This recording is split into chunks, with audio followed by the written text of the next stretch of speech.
Hi guys. Hello. We missed yesterday because we were real busy with stuff with the family. Um, my son is going to the military the day after tomorrow, and so we had a family day. We um, went to the shooting range because he really wanted to go for a long time, and we never went, so we wanted to take him out there. And then we went out to eat. So we were really tired and we took a nap and we didn't get to our Bible reading yesterday. But we have hot chocolate We today. apologize for that. And I poured yours for you. Thank you. You're Okay. welcome. So we're doing day 18 and 19. Day 18 is Genesis 35, Genesis 36, Mark chapter 7, verses 31 through 37, and Mark chapter 8, verses 1 through 10. And then it's also day 19, which is Genesis 37, 38, Mark chapter 8, verses 11 to 30, and Psalms chapter 9. So we'll start with Genesis 35, and I didn't even go to the I usually go to the correct page, but I did not do that this time. Okay, so 35, Genesis 35 and 36. Jacob's return to Bethel. Then God said to Jacob, "Arise, go up to Bethel and dwell there, and make an altar there to God, who appeared to you when you fled from the face of Esau, your brother." And Jacob said to his household and all who were with him, "Put away the foreign gods that are among you. Purify yourselves and change your garments. Then let us arise and go up to Bethel, and I will make an altar there to God, who answered me in the day of my distress, and has been with me in the way which I have gone." So they gave Jacob all the foreign gods which were in their hands, and the earrings which were in their ears. And Jacob hid them under the terebinth tree which was by Shechem. And they journeyed, and the terror of God was upon the cities that were all around them, and they did not pursue the sons of Jacob. So Jacob came to Luz, that is Bethel, which is in the land of Canaan, and he and all the people who were with him. And he built an altar there and called the place El Bethel, because there God appeared to him when he fled from the face of his brother. Now Deborah, Rebekah's nurse, died, and she was buried below Bethel under the terebinth tree. So the name of it was called Alon Becheth. Then God appeared to Jacob again when he came from Paddan Aram and blessed him. And God said to him, "Your name is Jacob. Your name shall not be called Jacob anymore, but Israel shall be your name." So he called his name Israel. Also God said to him, "I am God Almighty. Be fruitful and multiply. A nation and a company of nations shall proceed from you, and kings shall come from your body. The land which I gave Abraham and Isaac I give to you and to your descendants. After you I give this land." Then God went up from him in the place where he talked with him. So Jacob set up a pillar in the place where he talked with him, a pillar of stone, and he poured a drink offering on it, and he poured oil on it. And Jacob called the name of the place where God spoke with him Bethel. Death of Rachel. Then they journeyed from Bethel, and when there was but a little distance to go to Ephrath, Rachel labored in childbirth, and she had hard labor. Now it came to pass when she was in hard labor, that the midwife said to her, "Do not fear, you will have this son also." And so it was, as her soul was departing, for she died, that she called his name Ben-Oni, but his father called him Benjamin. So Rachel died and was buried on the way to Ephrath, that is Bethlehem. And Jacob set a pillar on her grave, which is the pillar of Rachel's grave to this day. Then Israel journeyed and pitched his tent beyond the Eder. And it happened when Israel dwelt in the land that Reuben went and lay with Bilhah, his father's concubine, and Israel heard about it. Israel went to... Okay. Jacob's 12 sons. Now the sons of Jacob were 12. The sons of Leah were Reuben, Jacob's firstborn, and Simeon, Levi, Judah, Issachar, and Zebulun. Issachar? Thought it was Issachar. Issachar, yeah. The sons of Rachel were Joseph and Benjamin. The sons of Bilhah, Rachel's maidservant, were Dan and Naphtali. And the sons of Zilpah Leah's maidservant were Gad and Asher. These were the sons of Jacob who were born to him in Paddan Aram. I thought Joseph was sold into slavery before Benjamin was born. Huh? Yeah, me too. So it already says that they're Well, both. people, they didn't- don't you remember what people say? Like the book is more truthful than the movie. Yeah, so I'm kind of confused. Anyways, Me we'll too. keep reading. Anyways, Death of Isaac. Then Jacob came to his father Isaac in Mamre, or Kirjath Arba, Arba. that is Hebron, where Abraham and Isaac had dwelt. Now the days of Isaac were 180 years. A raising hand. Mhm. Arba kind of gave me Aladdin vibes for some reason. And another one is a car. It's a car. Is a car. It's a car. It's a car. It's a car. So Isaac breathed his last and died and was gathered to the people, being old and full of days, and his sons Esau and Jacob buried him. I thought you said laugh. Okay. Anyways, go on. Okay, chapter 36, Genesis chapter 36. The family of Esau. Now this is a genealogy of Esau, who is Edom. Esau took his wives from the daughters of Canaan, Adah, the daughter of Elon, and Hittite, Aholibamah, the daughter of Anna, the daughter of Zibeon, the Hivitite.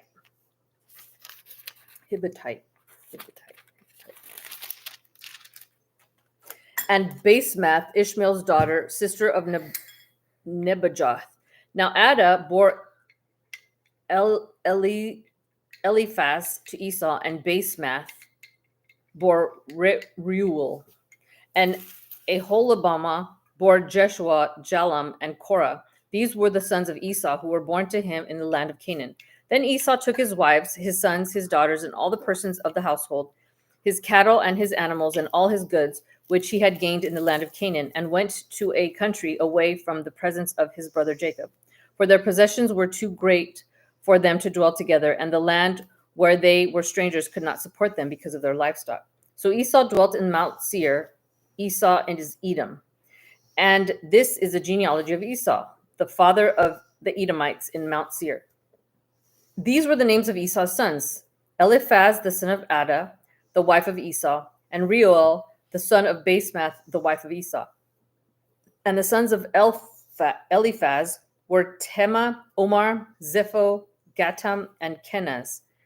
Now Timnah was the concubine of Eliphaz, Esau's son, and she bore Amalek to Eliphaz. These were the sons of Adah, Esau's wife. These were the sons of Reuel, Nahath, Zerah, Shammah, and Mizah. These were the sons of Basemath, Esau's wife. These were the sons of Aholibamah, Esau's wife, the daughter of Anna, the daughter of Zibeon. And she bore to Esau Jeush, Jalam, and Korah. The chiefs of Edom. These were the chiefs of the sons of Esau. The sons of Eliphaz, the firstborn son of Esau, were Chief Teman, Chief Omar, Chief Zepho, Chief Zenaz, Chief Korah, Chief Kedem, and Chief Amalek. These were the chiefs of Eliphaz in the land of Edom. They were the sons of Adah. These were the sons of Reuel, Esau's son, Chief Nahath, Chief Zerah, Chief Shammah, and Chief Mizah. These were the chiefs of Reuel in the land of Edom. These were the sons of Basemath, Esau's wife. And these were the sons of Aholibamah, Esau's wife, Chief Jeush, Chief Jalam, and Chief Korah. These were the chiefs who descended from Aholibamah, Esau's wife, the daughter of Anna. These were the sons of Esau, who was Edom, and these were their chiefs. The sons of Seir. These were the sons of Seir, the Horite, who inhabited the land: Lotan, Shobal, Zibeon, Anna, Dishon, Ezer, and Dishan. These were the chiefs of the Horites, the sons of Seir, in the land of Edom. And the sons of Lotan were Hori, the Hemam. Lotan's sister was Timnah. These were the sons of Shobal: Alvan, Mana, Ebal, Shepho, and Onam. These were the sons of Zibeon, both Ajah and Anna. This was the Anna who found the water in the wilderness as she pastured the donkeys of his father Zibeon. These were the children of Anna, Dishon and Aholibamah, the daughter of Anna. These were the sons of Dishon: Hemdan, Ishban, Ithran, and Chiran.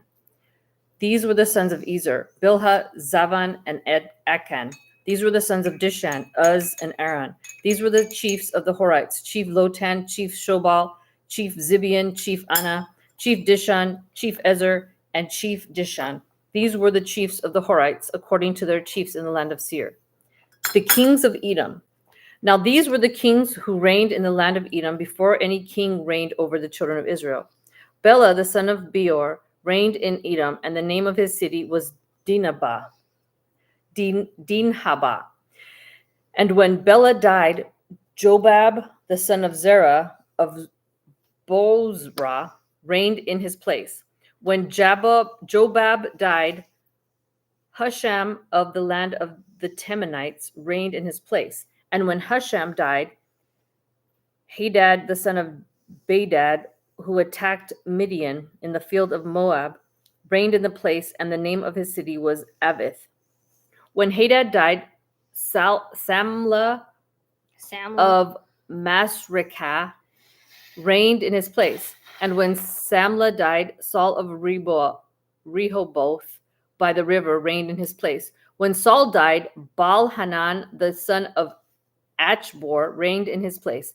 And when Baal-Hanan, the son of Achbor, died, Hadar reigned in his place, and the name the city was Pau. Pau. Pau. P-A-U. I don't know.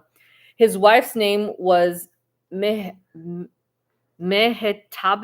Mehetabel. That's a good one. You got it better than me. Daughter of Matred, the daughter of Mezahab. Pause. Is this going to be another montage of you? Yes. Trying to say names. Yes. The chiefs. And we're having to do another day for this. The chiefs of Esau. And these were the names of the chiefs of Esau, according to their families and their places by their names: Chief Timnah, Chief Alva, Chief Jetheth,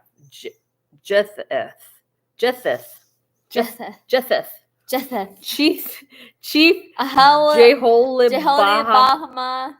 Jeholibama, Chief Elah, Chief Pinan, Chief Kenaz, Chief Keman, Chief Kibzar, Chief Magdiel, and Chief Iram. These were the chiefs of Edom, according to their dwelling places in the land of their possession. Esau was the father of the Edomites. Okay, so we got Genesis 35 and 36. Now we need Mark 7 verses 30. Hold on. Mark is in the New Testamento. Mark, Matthew, Mark, Luke, John, Mark. Luke, John, Acts, Romans, verses 2nd. Okay, Mark chapter 7, verses 31 through 37. 31 through 37. Oh my God. 31 through 37. Jesus heals a deaf mute. A deaf mute. A deaf mute. Oh, so a person who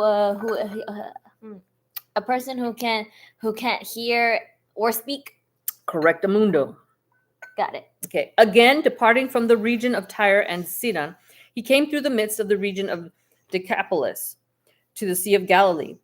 Then they brought to him one who was deaf and had an impediment in his speech, and they begged him to put his hand on him. And he took him aside from the multitude and put his fingers in his ears, and he spat and touched his tongue. Impediment in his speech. Is that like another way of saying problem with talking? Yeah, I guess. But if he's a mute, then he doesn't talk. So that's or with his voice blocks. I don't know. I'm not sure. I don't know. Then looking up to heaven, he sighed and said to him, Ephatha, that is, be open.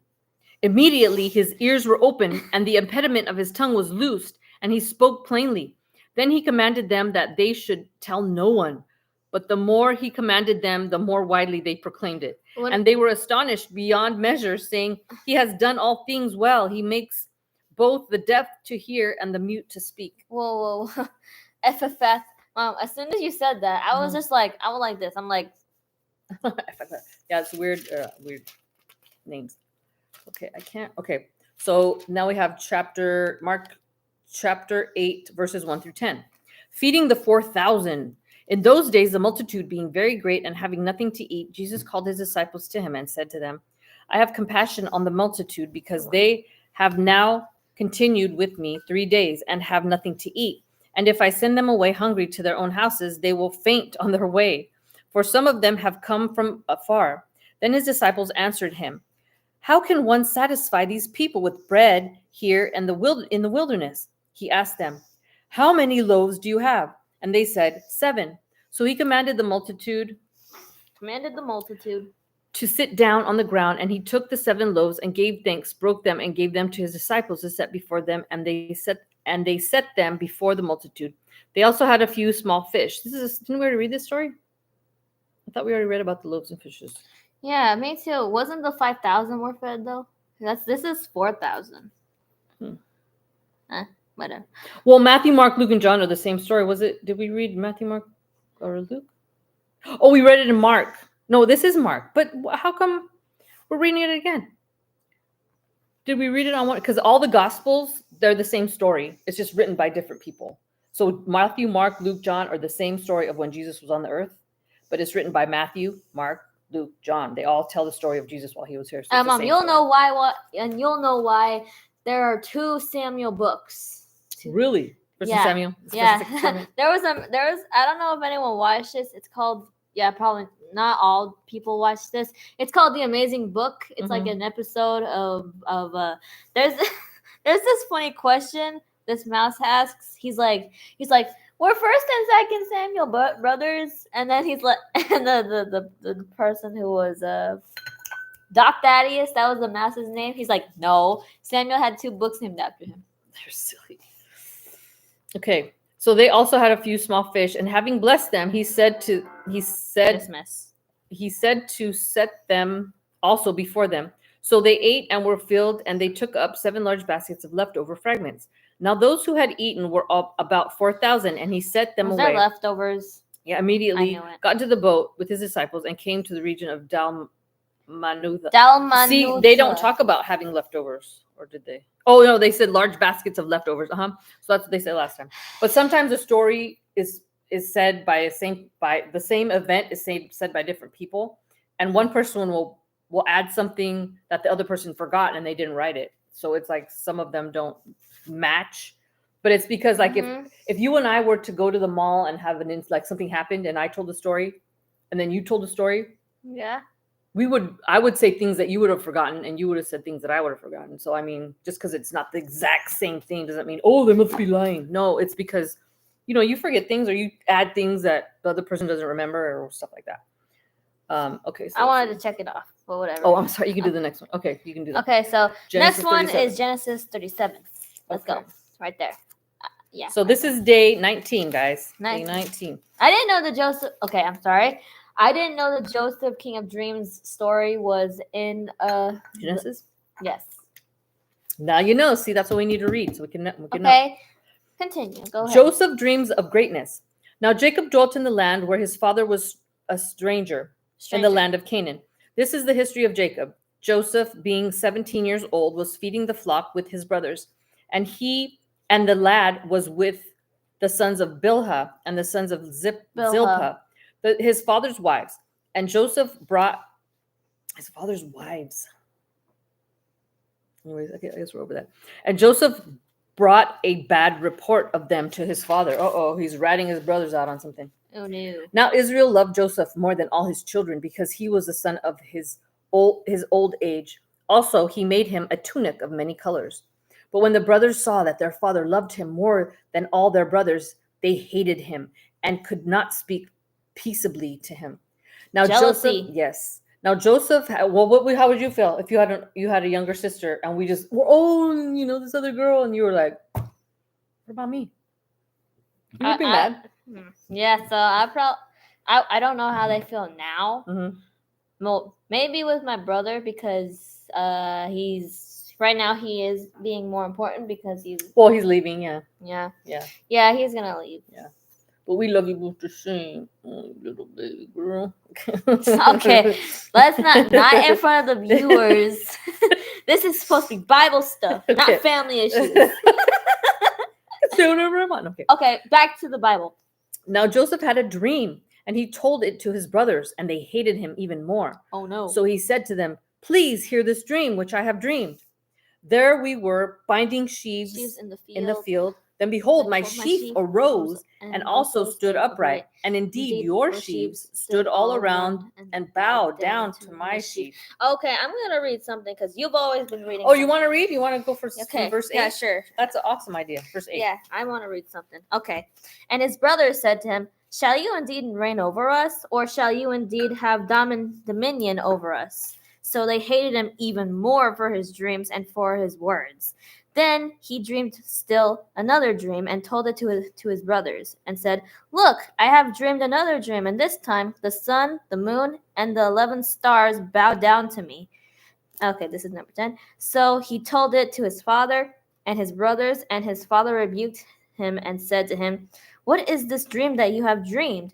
Shall your mother and I have your brothers indeed come to bow down to the earth before you?" And the brothers envied him, but his father kept the matter in mind. Then his brothers went to feed their father's flock in Shechem. Shechem. And Israel so said to Joseph, "Are not my brothers feeding the flock in Shechem? Come, I will send to them. Come, I will send you to them." So he said to him, "Here I am." And then he said to him, "Please go and see if it is well with your brothers and well with the flocks, and bring back word to me." So he sent him out to the valley of Hebron, and he went to Shechem. Okay. Now a certain man found him, and there he was, wandering in the field, and the man asked him, saying, "What are you seeking?" So he said, "I am seeking my brothers. Please tell me where they are feeding their flocks." And the man said, "They have departed from here, for I heard them say, 'Let us go to Dothan.'" Dothan. So you're blocking a word. So Joseph. Dothan. I thought you went So there. Dothan. So Joseph went after his brothers and found them in Dothan.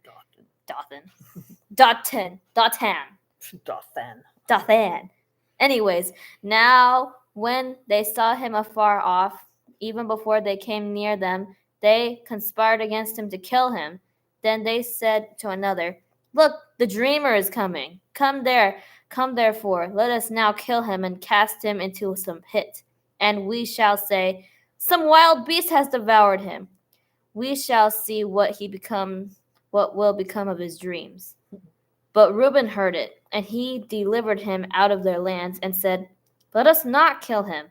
And Reuben said to them, "Shed no blood, but cast him into this pit, which is in the wilderness, and do not lay a hand on him, that he may deliver him out of their hands, and bring him back to his father." So it came to pass, when Joseph had come to his brothers, that they stripped Joseph of his tunic. The tunic of many colors was on him. Tunic, is that what they called a coat? I guess it was the coat. Yeah. Then they took him and cast him into a pit, and the pit was empty. There was no water in it, and they sat down to eat a meal. Then they lifted their eyes and looked, and there was a company of Ishmaelites, I think. Ishmaelites coming from Gilead, with their camels bearing spices, palm, and myrrh. Balm. I said bomb. Palm, bomb. It sounds like bald. Anyways, on their way to carry them down to Egypt. So Judah said to his brothers, "What profit is there if we kill our brother and conceal his blood?" I almost messed up. "Come and let us sell him to the Ishmaelites, and let not our hand be upon him, for he is our brother and our flesh." And his brothers listened. The Midianite traders passed by, so the brothers pulled Joseph up and lifted him out of the pit and sold him to the Ishmaelites for 20 shekels of silver, and they took Joseph to Egypt. Mm-hmm. Then Reuben. Sorry, I needed to breathe. Then Reuben returned to the pit, and indeed Joseph was not in the pit, and he tore his clothes. And he returned to his brothers and said, "The lad is no more, and where shall I go?" So they took Joseph's tunic, killed a kid of its goat, and dipped the tunic in the blood. Then they sent the tunic to many colors. Then they sent the tunic of many colors, and they brought it to their father and said, "We have found this. Do you know whether it is your son's tunic or not?"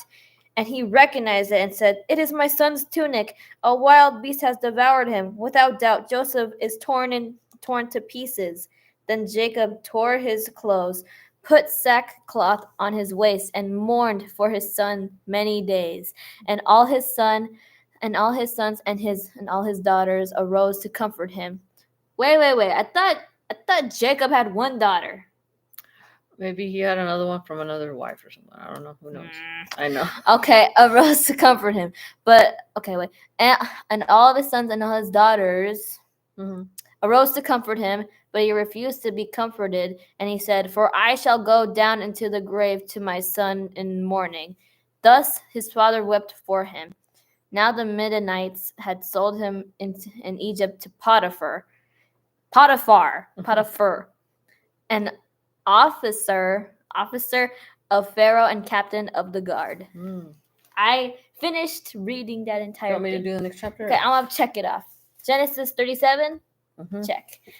That was Genesis 38. Judah and Tamar. It came to pass at that time that Judah departed from his brothers and visited a certain Adulamite, whose name was Hira. And Judah saw there a daughter of a certain Canaanite whose name was Shua, and he married her and went into her. So she conceived and bore a son, and he called his name She conceived again and bore a son and called his name Onan. And she conceived yet again and bore a son and called his name Shelah. He was at Shezib when she bore him. Then Judah took a wife for his firstborn, and her name was Tamar. But Judah's firstborn, was wicked in the sight of the Lord, and the Lord killed him. Oh, dang. Wait, why? I don't know. But because remember, that was his first. That was Judah's firstborn. So she conceived. So yeah, the wife conceived That was this first. But Judah's firstborn son, was wicked in the sight of the Lord, and the Lord killed him. Oh, so he was wicked. That's why. Dang. And Judah said to Onan, "Go in to your brother's wife and marry her, and raise up an heir to your brother." But Onan knew that the heir would not be his.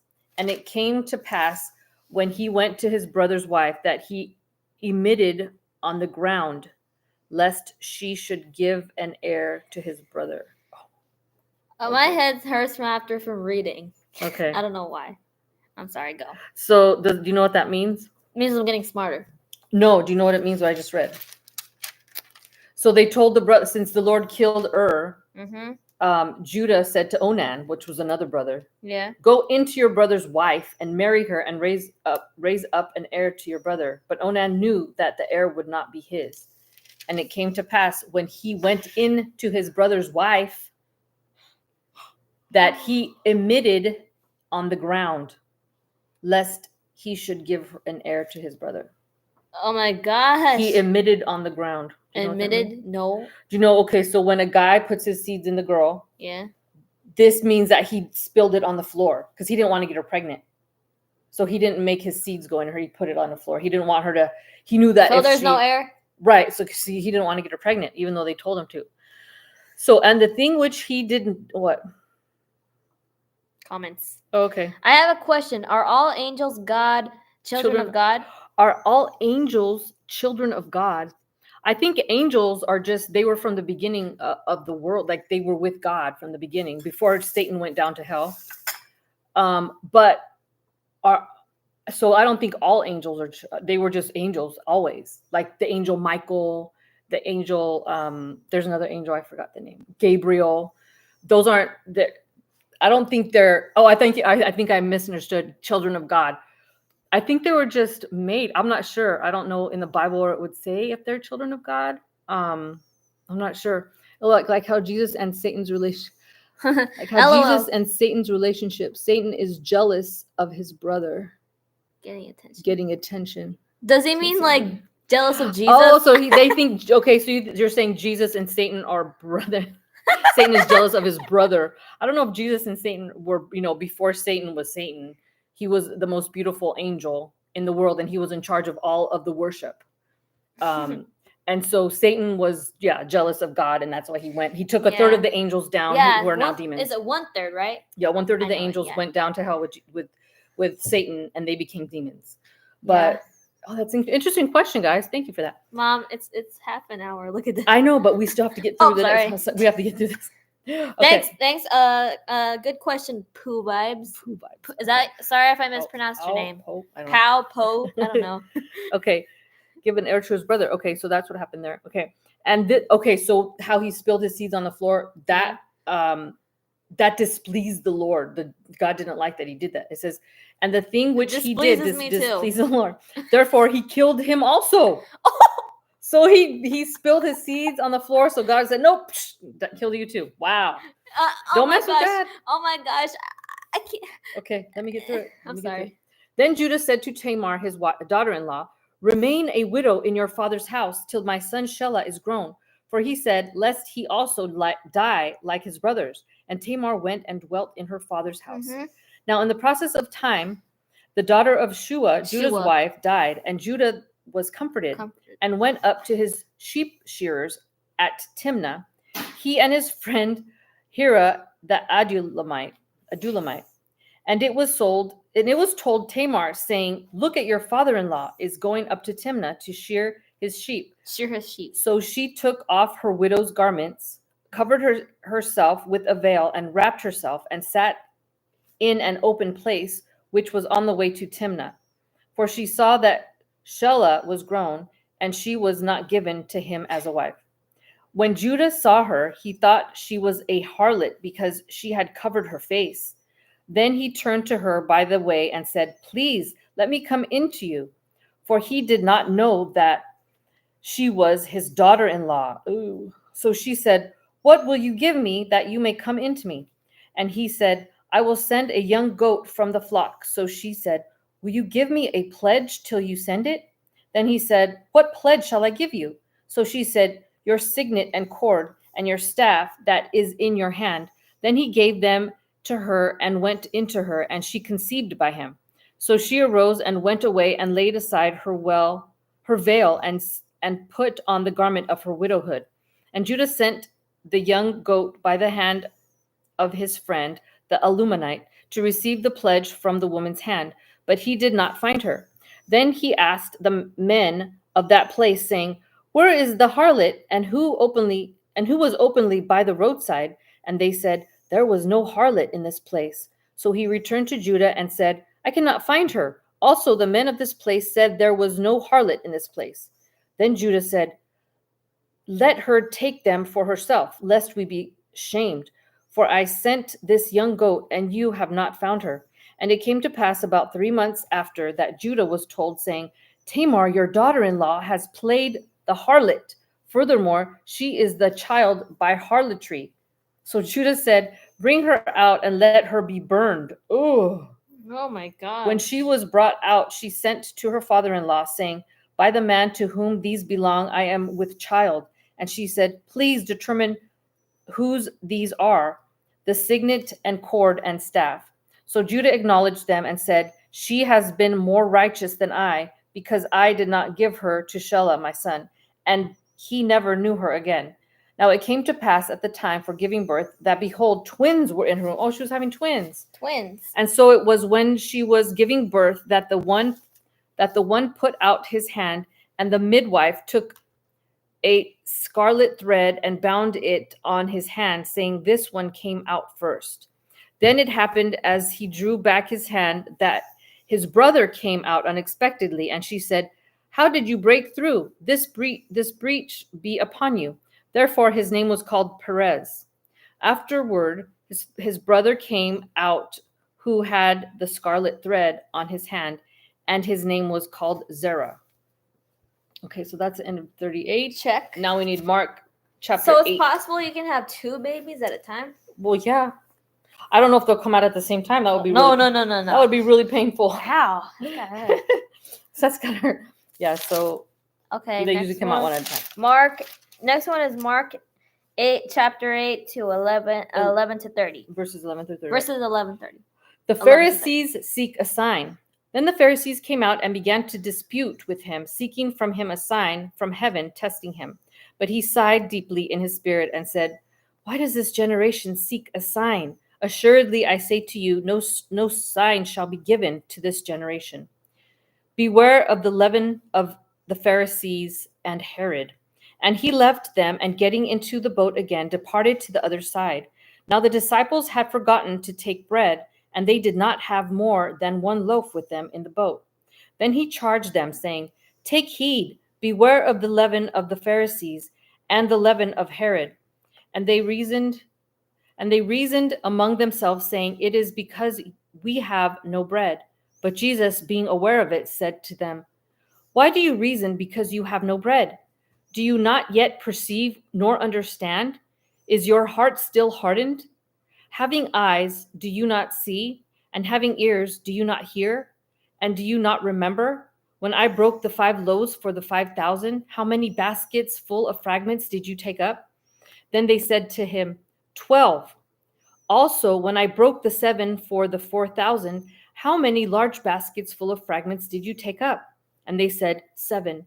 So he said to them, "How is it you do not understand?" A blind man healed.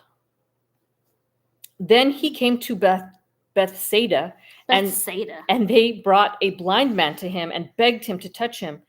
So he took the blind man by the hand and led him out of the town. And when he had spit on his eyes and put his hand on him, he asked him if he saw anything. Oh my God! Imagine somebody spitting on your eyes. Ew. Be like, "What are you doing?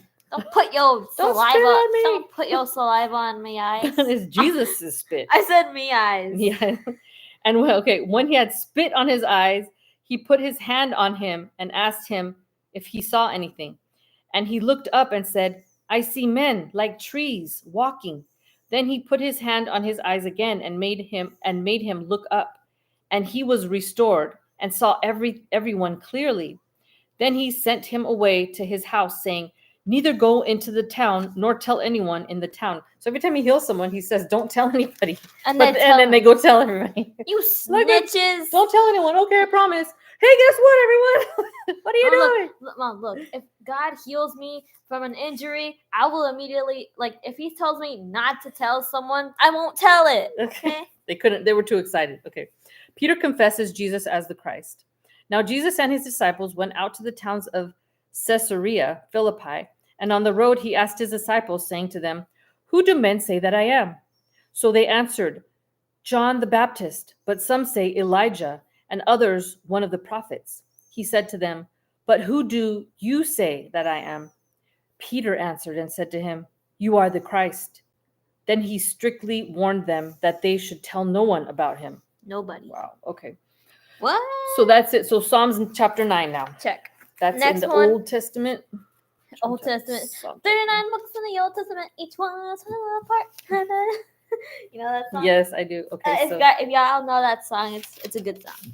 Oh, 6 books by heart. If you agree, comment down below. Okay, so Psalm chapter 9. And Psalm chapter 9.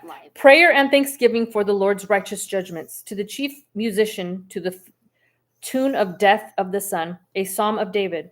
I will praise you, O Lord, with my whole heart. I will tell of all your marvelous works. I will be glad and rejoice in you. I will sing praise to your name, O Most High. When my enemies turn back, they shall fall and perish at your presence. For you have maintained my right and my cause. You sat on the throne, judging in righteousness. You have rebuked the nations. You have destroyed the wicked. You have blotted out their name forever and ever. O enemy, destructions are finished forever, and you have destroyed cities. Even their memory has perished. But the Lord shall endure forever. He has prepared his throne for judgment. He shall judge the world in righteousness, and he shall administer judgment for the peoples in uprightness. The Lord also will be a refuge for the oppressed, a refuge in times of trouble, and those who know your name will put their trust in you. For you, Lord, have not forsaken those who seek you. Sing praises to the Lord who dwells in Zion. Declare the deeds among the people. When he avenges blood, he remembers them. He does not forget the cry of the humble. Whoa. Have mercy on me, O Lord. Consider my trouble from those who hate me. You who lift me up from the gates of death, that I may tell of all your praise in the gates of the daughter of Zion. I will rejoice in your salvation. The nations have sunk down in the pit which they made, in the net which they hid. Their own foot is caught. The Lord is known by the judgment he executes. The wicked is snared in the work of his own hands. Meditation. The wicked shall be turned into hell, and all the nations shall forget God. For the needy shall not always be forgotten. The expectation of the poor shall not perish forever. Wait, the meditation, is it the bad meditation or the good meditation? It's meditating on God, I think. Okay, it better be meditating on God. If it's meditation on something else, then it's bad. Arise, O Lord, do not let man prevail. Let the nations be judged in your sight. Put them in fear, O Lord, that the nations may know themselves to be but men. And that is it, chapter 9. Okay, we got through Check 2 that days, off. guys. All right. Yay! So tomorrow will be on day number 20. So we will see you all then. Have a good and blessed night. Bye. See you later. Good night. And cut.